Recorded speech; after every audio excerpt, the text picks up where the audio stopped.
கடையில் சாப்பாடு ரொம்ப டேஸ்ட்டாக இருக்குது. இனிமேல் உங்கள் கடையில் தான் வந்து சாப்பிடுவேன். ஐஸ் வச்சது போதும், முதல்ல பணத்தை எடுத்து கொடுத்துட்டு கிளம்புங்க. காஞ்சனா எப்பவுமே இப்படி தான் பேசுவா. அதனால அந்த குருவி பணத்தை கொடுத்துட்டு அங்கேருந்து கிளம்பிருச்சு. காஞ்சனாக்கா, பையனுக்கு ஸ்கூல் ஃபீஸ் கட்டணும், வீட்டு வாடகை கட்டணும்.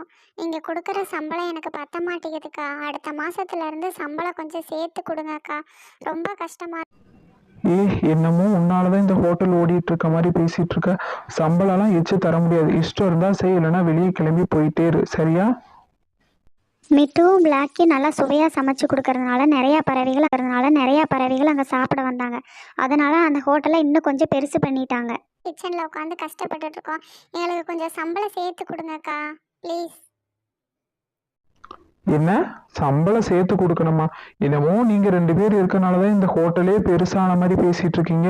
சம்பளம்லாம் சேர்த்து கொடுக்க முடியாது. நீங்க 2 பேர் வெளியே போங்க. நான் வேற ஒரு பறவையை பார்த்தாச்சு.